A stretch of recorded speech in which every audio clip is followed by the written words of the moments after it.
प्रिय विद्यार्थियों, आज हम प्रवाल और प्रवाल भित्तियों के बारे में पढ़ेंगे। लेकिन इस अध्याय में हम आज प्रवालों के बारे में ही चर्चा कर पाएंगे। ये बीएससी प्रथम वर्ष की क्लास में इनवर्टिब्रेट्स की सेकंड यूनिट में है। प्रवाल प्राणी या प्रवाल को प्राणी कहा जाता है, प्राणी जैसे लक्षण उपस्थित होने के कारण। प्रवाल जो होते हैं वो सिलेंट्रेटा संघ के जंतु होते हैं और सिलेंट्रेट्स अधिकतर समुद्रवासी होते हैं। सिलेंट्रेटा में दो बेसिक रूप्स पाए जाते हैं, एक पॉलिप और मेडुसा, जिसमें से प्रवाल जो है पॉलिप होते हैं। ये समुद्री एनीमोन के प्रतिरूप की भांति होते हैं और अपने द्वारा स्त्रावित कंकाल जो होता है उसमें ये सिलेंट्रेट प्राणी रहते हैं। इसमें तो कुछ ठोस संरचनाओं की भांति स्थूल हो जाते हैं और बड़े बड़े साकित नियमों की भांति वृद्धि करते हैं। प्रवाल जो होते हैं सिलेंट्रेटा के जो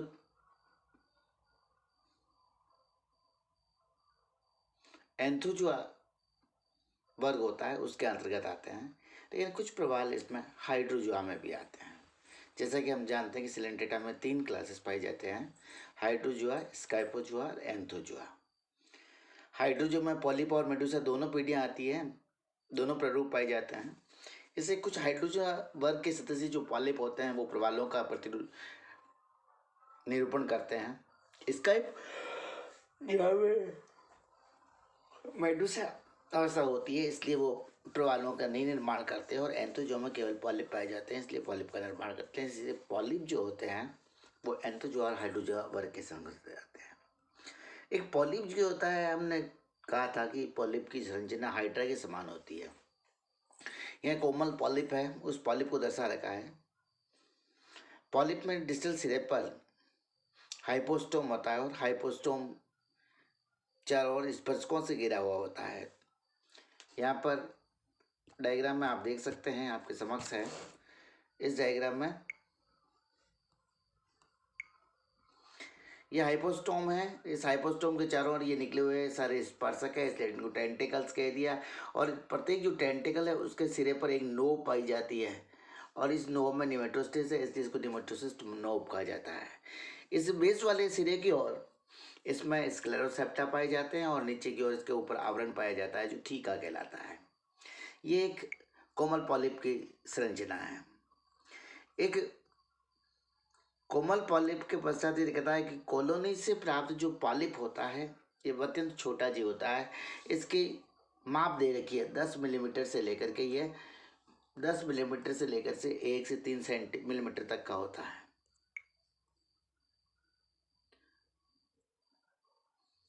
एकल जो प्रवाल से प्राप्त पॉलिप होता है वो बड़े आकार का होता है, 25 सेंटीमीटर तक का होता है। अकेला यदि पॉलिप रहता है तो वो 10 मिलीमीटर से लेकर 1 से 3 मिलीमीटर का होता है। जब ये पॉलिप किसी सिंगल होता है तो 25 सेंटीमीटर व्यास तक के हो सकता है। पॉलिप के ऊपर पाया जाने वाला कंकाल जो होता है वो कैल्केरियाई कंकाल होता है और बेसल डिस्क का इसमें अभाव होता है। मुख, ये जो बिंब बनाया है उस बिंब के सेंटर में होता है, अंडाकार या वृत्ताकार हो सकता है। इसके चारों ओर कई पंक्तियों में व्यवस्थित असंख्य स्पर्शक पाए जाते हैं। कृष्णि और मुखपथ छोटा होता है। कृष्णि में खांचों का अभाव होता है। आंत्रयोजनिया आंत्र गुहिका के ऊपरी भाग तक सीमित रहती है और उनके सिरे पर दंश कोशिकाओं से युक्त एक पत लोब पाई जाती है। शरीर भित्ति में छिद्र पाए जाते हैं। इन छिद्र को प्रछिद्र कहा जाता है। परिछिद्रों में से सूत्र वर्ध निकले हुए होते हैं। इन सूत्र वर्धधारी में दंश कोशिकाओं का अभाव होता है। पेशियां बहुत कम विकसित होती है और तंत्र के विषय में अभी जानकारी प्राप्त नहीं है। अब इसी डायग्राम को अपन डिटेल से बात करेंगे कि अभी हमने देखा कि ऊपर की ओर ये अंडाकार या वृत्ताकार माउथ होता है। इस माउथ पीछे की ओर स्टोमोडियम में खुलता है। स्टोमोडियम के पीछे की ओर इसकी जो सिलेंट्रॉन होती है, ये मोटी वाली इसकी सिलेंट्रॉन है और सिलेंट्रोन में पट पाए जाते हैं, ये उसके चारों ओर पाई जाने वाली इसकी मेसेंट्रीज है। ये इधर भी मेसेंट्रीज है और उसके बाहर भी मेसेंट्रीज है। ये तो होती है सॉफ्ट संरचना। किंतु इसका बेस वाला जो सिरा होता है, उस बेस वाले सिरे पर बेसल प्लेट पाई जाती है। ये पूरी की पूरी बेसल प्लेट है, ऐसे बनी हुई ये संरचना बेसल प्लेट है। और ये बेसल प्लेट ये अनेक पट्टों के द्वारा विभाजित है। बेसल प्लेट में पाए जाने वाले ये वाले जो पट्ट होते हैं उनको स्क्लेरोसेप्टा कहा जाता है और ये रिजिड संरचना होती है। प्रवाल पुंजों में जितने भी पॉलिप्स नीचे की ओर होते हैं वो रिजिड होते हैं, और ऊपर की सतह पर जो होते हैं पॉलिप वो सक्रिय और जीवित होते हैं। ये पॉलिप रात्रिचर होते हैं।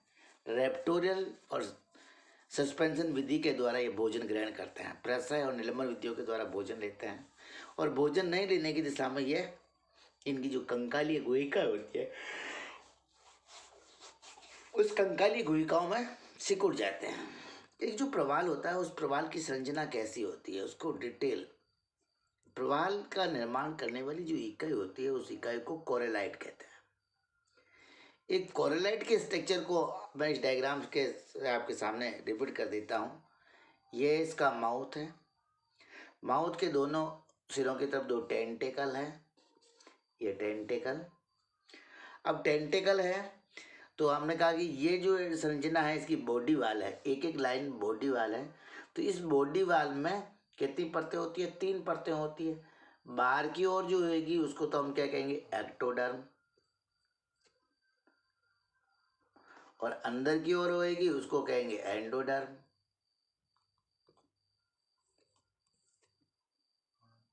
और बीच में जो बच गई उसको अपन क्या कहेंगे? उसको कहेंगे मीजोग्लिया। तो ये देखो इसकी बॉडी बाहर क्या सीनोसार कहलाती है। इस सीनोसार में बाहर की ओर एपिडर्मिस है, बीच में मीजोग्लिया है, अंदर की ओर गैस्ट्रोडर्मिस है। तो अभी हमारे पास हाइपोस्टम केवल सर्कुलर माउथ है जो स्पर्श के द्वारा घिरा हुआ होता है। स्पर्शम सीनोसार का बना होता है जिसमें एक्टोडर्म, मीजोडर्म और गैस्ट्रोडर्म पाई जाती है।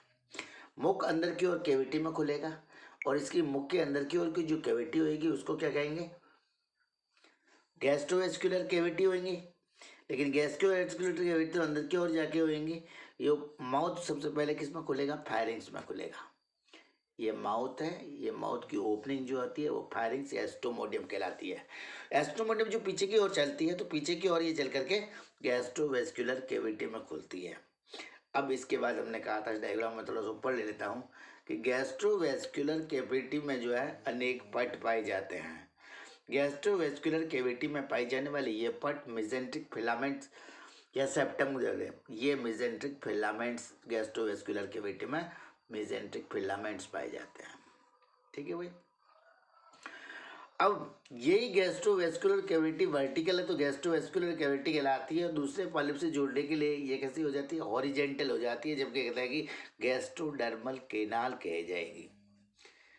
और ये हॉरिजेंटल ट्यूब जो होगी दूसरा जो कोरेलाइट होएगा उसकी अवकाशिका को घेरे हुए होगी। अब इसके नीचे वाला जो भाग है जो चट्टानुमा संरचना के रूप में परिवर्तित हो गया, ये चट्टानुमा संरचना क्या कहलाती है? ऊपर है जैसे जैसे का भाग वही नीचे की ओर गुहिकाओं का निर्माण करेगा, तो नीचे की ओर इसको अपन कोरेलाइट कहेंगे। क्या कहेंगे? कोरेलाइट। और कोरेलाइट में जो पट बने हुए हैं इन कोरेलाइट के इन पट्टों को अपन कहेंगे सेप्टा। सेप्टा को कहेंगे स्क्लेरोसेप्टा, और ये मिलकर के इसके बेस वाले भाग का निर्माण करती है, इसलिए इसको अपन क्या कहेंगे? Basal plate. ये रिजिड स्ट्रक्चर होती है। निवे में अलग अलग पंक्तियों की जो पॉलिप होते हैं वे कोरेलाइट कहलाते हैं, और कोरेलाइट परस्पर जोड़कर एक कोरेलियम का निर्माण करते हैं। कोरेलाइट जो होता है कोरेलियम का निर्माण करते हैं, इसको प्रवालक कहा जाता है। प्रवालक एक पुंज होता है जिसमें पथरीले प्याले की भांति संरचना होती है, जिसका आधारी भाग बता दिया बेसल प्लेट का होता है। प्याला भित्ति या प्रावरक कहलाता है।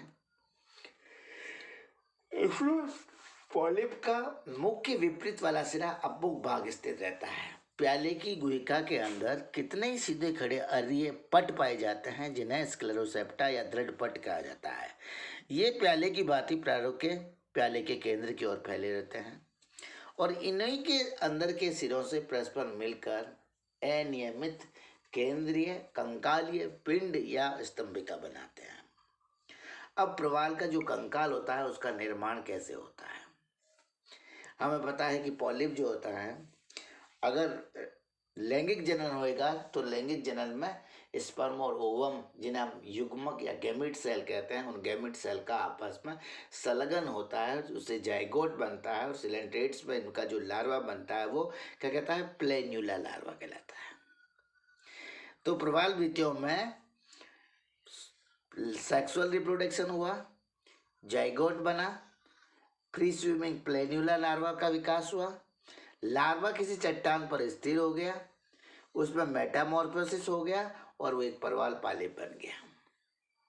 हमने कहा कि जितने भी प्रवाल होते हैं वो उसमें मेडुसा अवस्था नहीं होती है।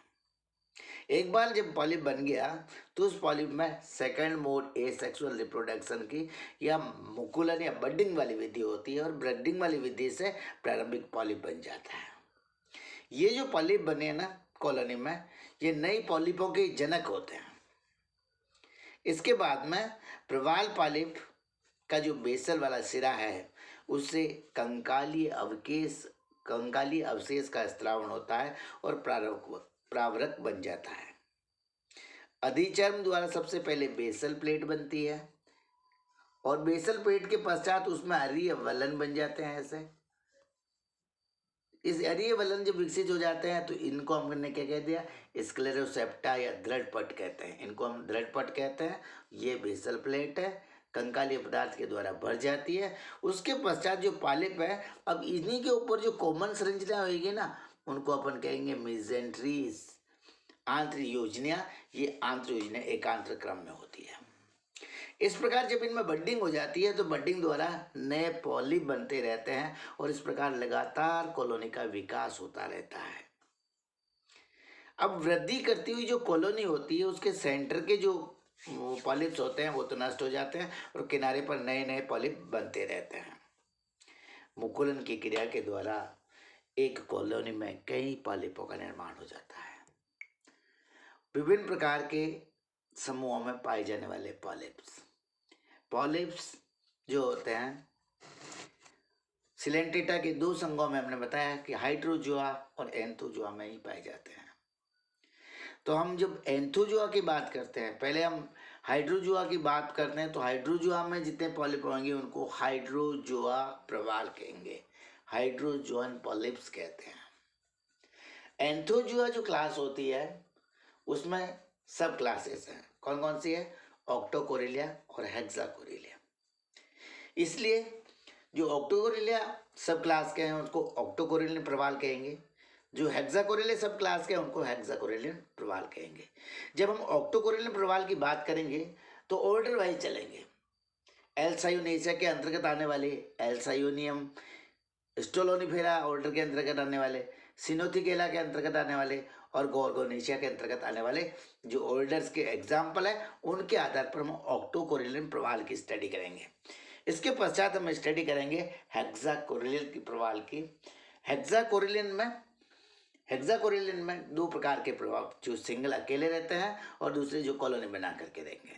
तो हम बात करते हैं सबसे पहले हाइड्रोजोआ क्लास के हाइड्रोजोअन प्रवाल्स की। इसी प्रकार का एक एग्जाम्पल है जिसको हम कहते हैं मिलीपोरा। मिलीपोरा की जो बॉडी होती है इस तरह की बॉडी होती है। डायग्राम थोड़ा बड़े आकार का है, स्क्रीन पे एक साथ इसको मैं खड़ा करके दिखा देता हूँ आपको। ये मिलीपोरा की बॉडी है। इस मिलीपोरा की बॉडी में पूरा का पूरा जो बॉडी है उस बॉडी में मांसल योजको उत्तक है। इस योजको उत्तक में अनेक छोटे छोटे क्या पाए जाते हैं? जूइट्स धसे हुए होते हैं। अब ये जूइट्स दो प्रकार के होते हैं। जो बड़े आकार के जूइट्स हैं, सारे पॉलिप हैं, बड़े आकार के हैं, उन्हें तो हमने कह दिया लार्जर है और वो फीडिंग का काम करते हैं इसलिए गैस्ट्रोजोइड है, तो लार्जर गैस्ट्रोजोइड्स हो गए। जो छोटे आकार के हैं वो इनकी सुरक्षा का काम करेंगे, इसलिए इनको कह दिया स्मॉलर डेक्टाइलोजोइड्स। मिलीपोरा का शरीर मांसल योजकों उत्तक में दो प्रकार के पॉलिप धसे रहते हैं। जो लार्जर होते हैं उनके तो गैस्ट्रोजोइड्स कहते हैं, जो स्मॉलर आकार के होते हैं उनको डेक्टाइलोजोइड्स कहते हैं। अब इस मांसल योजक उत्तक में अनेक छिद्र पाए जाते हैं। इन छिद्रों से ये क्या है, जॉइंट्स बाहर निकलते हैं, इसलिए जिस छिद्र से गैस्ट्रोजॉइंट बाहर निकलता है उसको गैस्ट्रोपोर कहा जाता है, लार्जर गैस्ट्रोपोर। और छोटे आकार से प्रोटेक्टिव पॉलिप निकलता है, इसलिए उसको स्मॉलर डेक्टाइलोपोर कहा जाता है। इसकी डिटेल यहीं पे और लिख रखी है। इसी की तरह स्टाइलेस्टर है, डिस्ट्रिकोपोरा है, ये ऐसे कॉलोनियल और स्कूल शाखादार कैल्शियम में बही कंकाल का स्त्रावण करते हैं। इस बही कंकाल के अंदर अनेक छिद्र पाए जाते हैं, केविटीज होती है जिसमें एधेसे होते हैं, छिद्रों के द्वारा ये बाहर की ओर निकलते हैं। तो इस प्रकार जो हमारे पास जो पूरी की पूरी भित्ति बन गई है वो हार्ड संरचना है, इसलिए इसको कैलिकोब्लास्टिक परत कहा जाता है। क्या कहते हैं इसको? कैलिकोब्लास्टिक परत। कैलिकोब्लास्टिक परत जो होती है एक प्रकार की रूपांतरित अधिचरण द्वारा होती है, और इस कंकाल के अंदर इसमें कौन पाए जाते हैं? गैस्ट्रोजोइड्स पाए जाते हैं और डेक्टाइलोजोइड्स, दो प्रकार के जीवक होते हैं जो चारों तरफ विशेष प्रकार के, ये कहते हैं सेंटर में गैस्ट्रोजोइड्स होता है और चारों तरफ जो छोटे छोटे छिद्र होते हैं वो डेक्टाइलोजोइड्स होते हैं। तो विशेष प्रकार के डेक्टाइलोजोइड्स के द्वारा ये आपस में गिरे हुए होते हैं। ये तो बात हो गई हमारे हाइड्रोजोआ के हाइड्रोकोरिलियन प्रवाल्स की। अब बात करेंगे हम ऑक्टोकोरिलियन प्रवाल्स की। ऑक्टोकोरिलियन, जब हम एंथोजोआ के कोरिलियन में बात करेंगे तो ऑक्टोकोरिलियन प्रवाल की बात करेंगे तो इसमें सबसे पहला गण आता है एल सायोनेशिया, और एल सायोनेशिया में पाया जाता है एल सायोनियम। एल सायोनियम की बॉडी ऐसी होती है जैसे हाथ की उंगलियां हो, मरे हुए मनुष्य की जैसे उंगलियां रह जाती है उस तरह से उंगलियां इसकी हो जाती है, इसलिए इनको डेड मैन्स फिंगर कहा जाता है। एल सायोनियम को, एल सायोनियम को कहता है डेड मैन्स फिंगर। ये एक ऑक्टोकोरिलियन प्रवाल है। इसका जो अंत्य कंकाल होता है उसी तरह से ये पूरा का पूरा बॉडी जो होता है मांसल योजको उत्तक से मिलकर के बनी होती है। ये मांसल योजको उत्तक जो है पीछे की ओर इसमें एक स्टाल्क पाया जाता है जो बेस के माध्यम से लगा हुआ रहता है, और ऊपर की ओर का जो पोर्शन होता है जिसमें सीनन काइमा होता है, और इस पूरे के सीनन काइमा में निकली हुई अनेक जो लेटरल ब्रांचेज होती है और इन ब्रांचेज पर लगे हुए पॉलिप्स पाए जाते हैं। इन पॉलिप्स को अपन एंथोकोडिया कहते हैं। ये जो पॉलिप होते हैं पिन्नेट जो टेंटेकल होते हैं उस पर लगे हुए होते हैं पॉलिप्स, और उनकी लेटरल ब्रांचेस पे लगे हुए होते हैं। अब इसने सारी डिटेल से कहा है कि इसमें जो एंडोस्केलेटन होता है वो मध्य श्लेष्म में स्तर या योजको उत्तक से अलग अलग धसी कैल्केरियाई कंटिकाओं का बना होता है, और इस संपूर्ण निवेश में एक अंत्य कंकाल होता है। तो ऐसा होता है एल सायोनियम जो एल सायोनेशिया के अंतर्गत आता है। अब हम बात करते हैं स्टोलोनीफेरा ऑर्डर की। स्टोलोनीफेरा ऑर्डर के अंतर्गत जो पॉलिप्स आते हैं उस पॉलिप्स का नाम है ट्यूबिपोरा म्यूजिका। ट्यूबिपोरा म्यूजिका को कहते हैं ऑर्गन पाइप प्रवाल, क्योंकि इसमें जो पॉलिप्स होते हैं वो पाइप्स में है। ये ओपनिंग ऑफ द पॉलिप्स है और ये पूरी की पूरी वर्टिकल ट्यूब्स का निर्माण करती है। इन वर्टिकल ट्यूब्स जो बनी है, प्रत्येक वर्टिकल ट्यूब्स के बीच बीच में क्या होता है, ट्रांसवर्स प्लेट्यूली पाई जाती है जो इसका हॉरिजेंटल प्लेटफॉर्म प्रोवाइड करती है स्टोलन्स के लिए। तो यहाँ लिख रखा है tentative platforms containing horizontal stolon. ये फिर हॉरिजेंटल ट्यूब्स हो गई, और इस हॉरिजेंटल ट्यूब्स पे ये ट्रांसवर्स प्लेटफॉर्म जो है हॉरिजेंटल स्टोलन के रूप पे लगा हुआ है। इन पॉलिप का डिस्टल एंड जो होता है, उस डिस्टल एंड पर पॉलिप इस तरह से खुले हुए होते हैं, पाइप्स। इन पाइप्स के अंदर पॉलिप्स रहते हैं। ऐसा संरचना बनती है ट्यूबिपोरा म्यूजिका में। तो ट्यूबिपोरा म्यूजिका जो पाया जाता है, गर्म जल में पाई जाने वाली जो प्रवाल भित्तियाँ होती है, उसमें ये पॉलिप्स पाए जाते हैं। कैल्केरियाई श्लेष्मा का बना हुआ है।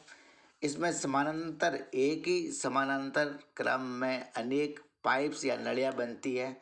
ये नलियाँ जिनमें से प्रत्येक नली में एक एक पाइप स्थित, एक एक पॉलिप स्थित रहता है, और नलियाँ जो है ट्रांसवर्स प्लेटफॉर्म के द्वारा आपस में जुड़ी हुई होती है। ये जो पॉलिप होता है ट्यूबिपोरा म्यूजिका, इसमें लाल रंग के लवणों की उपस्थिति के कारण ये लाल रंग का होता है, लोहे लवणों की उपस्थिति के कारण। हमने दो ऑर्डर देख लिए हैं। एक ऑर्डर देखा एल्सायोनेसिया और दूसरा देख लिया स्टोलोनिफेरा। तीसरा ऑर्डर हमारे पास आता है सिनोथिकेलिया। सिनोथिकेलिया के अंतर्गत आता है हीलियोपोरा। हीलियोपोरा का जो पॉलिप्स होते हैं वो इस प्रकार के होते हैं। हीलियोपोरा में वही सर्कुलर माउथ होता है, अंदर की ओर स्टोमोडियम में खुलता है, डिस्टल सिरे पर टेंटेकल्स पाए जाते हैं।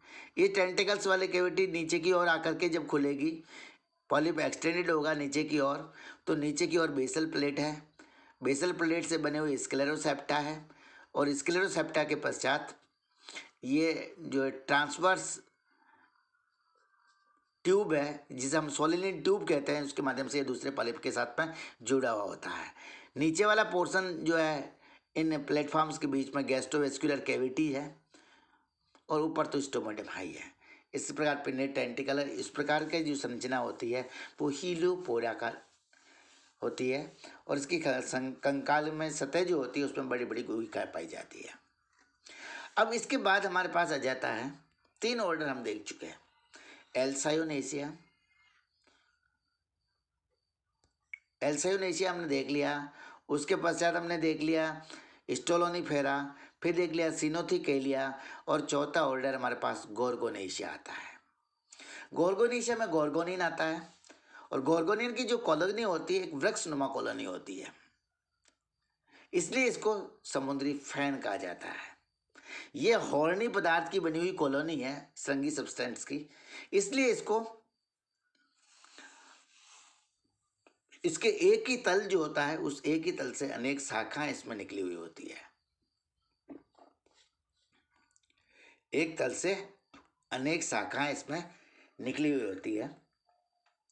इस प्रकार का जो एक्सियल कंकाल वाला जो बॉडी होती है वो हॉर्नी प्रोटीन का बना हुआ होता है, और इसमें चारों तरफ पालियों के चारों ओर व्यवस्थित कैल्केरियाई कंटिकाएं मिली हुई होती है। इन पालियों के चारों ओर कैल्केरियाई कंटिकाएं होती है।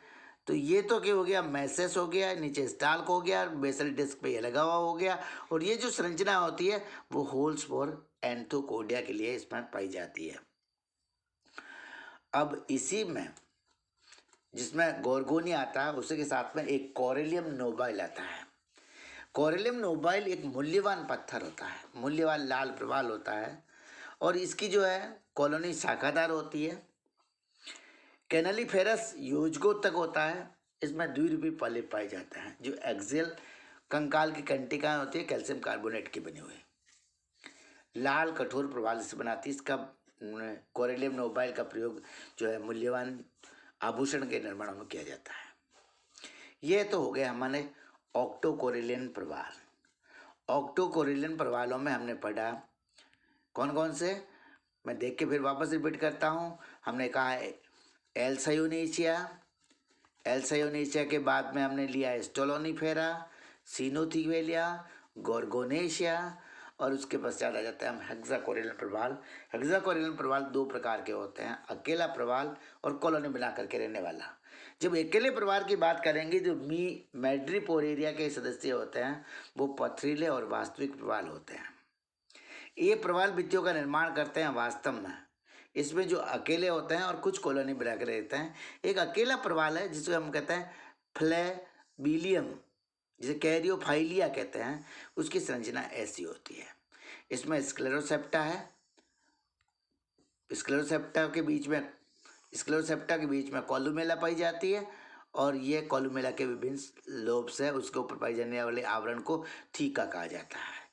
यह है कैरियोफिलिया। अकेल प्रवाल का एग्जाम्पल में फंजिया फ्लेबेलम और कैरियोफिलिया।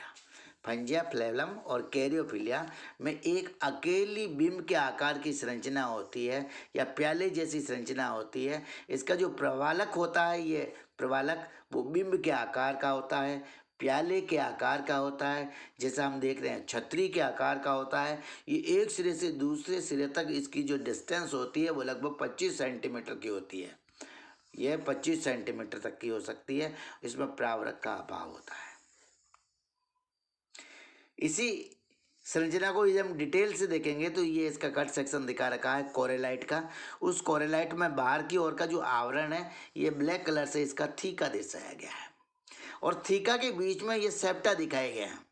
अब ये सेप्टा दो प्रकार के होते हैं। बिल्कुल सेंटर में वे सेप्टा जिसके अंदर थीका पहुंची है काले काले देख रंग की, ये कहलाते हैं प्राइमरी स्क्लेरोसेप्टा। जो प्राइमरी स्क्लेरोसेप्टा है उसके दोनों तरफ दो प्राइमरी मेसेंट्रीज पाई जाती है जो फायरिंग्स है और इसके साथ जुड़ी हुई रहती है। ये प्राइमरी मेसेंट्रीज होगा, ये लिखा हुआ भाई प्राइमरी मेसेंट्रीज। प्राइमरी मेसेंट्रीज के सेंटर में दो प्राइमरी मेसेंट्रीज के बीच में से विभाजित करने वाली जो रेखा होती है उसको सेकेंडरी स्क्लेरोसेप्टा कहते हैं। सेकेंडरी स्क्लेरोसेप्टा और प्राइमरी मेसेंट्रीज के बीच में दो और शाखाएं पाई जाती है, इनको कहते हैं रिट्रैक्टर मसल्स। नहीं, रिट्रैक्टर मसल्स तो ये बॉडी के रूप में बल्जिंग निकली हुई है, ये सेकेंडरी मेसेंट्रीज कहलाती है। तो पूरे के पूरे जो हमारे पास कोरेलाइट बनेगा उस कोरेलाइट में दो प्रकार की मेसेंट्रीज पाई जाती है। पहला प्राथमिक मेसेंट्रीज और सेकेंडरी मेसेंट्रीज। प्राथमिक मेसेंट्रीज और सेकेंडरी मेसेंट्रीज।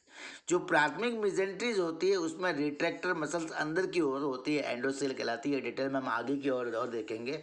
और प्राइमरी जो मेसेंट्री होती है उसके बीच में जो संरचना हमारे पास होती है उसमें कहते हैं प्राइमरी स्क्लेरोसेप्टा, और सेकेंडरी मेसेंट्रीज के बीच में होता है उसको सेकेंडरी स्क्लेरोसेप्टा कहते हैं और एक बार का आवरण इसका थीका कहलाता है। अब हम बात करते हैं कॉलोनियल प्रवाल की। कॉलोनियल प्रवाल का एग्जाम्पल में हमारे पास आता है मैड्रीपोरा। जो मैड्रीपोरा है उसमें भी कोरेलाइट्स है, पॉलिप्स के रूप में सिनोसार्क में धसे हुए होते हैं। अधिकांश जितने भी पथरीले प्रवाल जो कॉलोनी बनाते हैं इनका प्रवालक प्लेट की भांति या गोलाकार होता है, प्याले की भांति हो सकता है, फूलदान के आकार का हो सकता है। ये कैल्केरिया कंकाल की सतह पर रहते हैं। एक्रोपोरा, ओक्यूलाइना, फेविया, मैड्रीपोरा और मिएंड्राइना। एक्रोपोरा, ओक्यूलाइना, फेविया, मैड्रीपोरा और मिएंड्राइना ऐसे कॉलोनियल प्रवाल के उदाहरण हैं। ये कॉलोनी शाखा का निर्माण करते हैं। एक्रोपोरा जो होता है उसको कहते हैं स्टेक हॉर्न प्रवाल। इसमें एक्रोपोरा में इधर उधर फैली हुई शाखाएं पाई जाती है और उस शाखा के शिखर पर प्राथमिक पॉलिप्स पाए जाते हैं। ओक्यूलाइना जो होता है उसमें कुछ प्रवालों में पॉलिप जो होते हैं वो दूरदर्श प्रवालों के रूप में रहते हैं।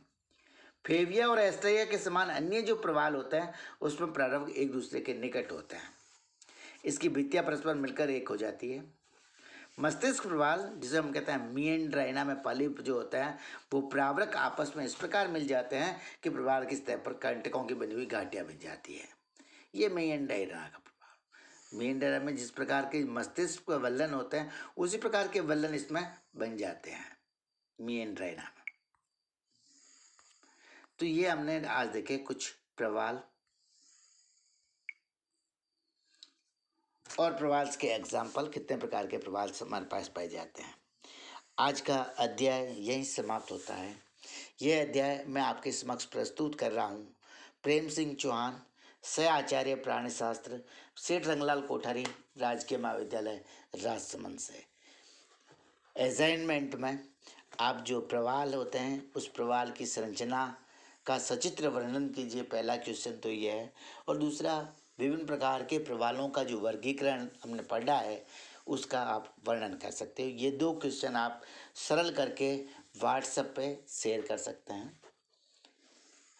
वीडियो को बनाने में बहुत सारे डायग्राम्स को क्रॉप करके इसमें एडजस्ट करना पड़ा है, इसलिए मेहनत की है।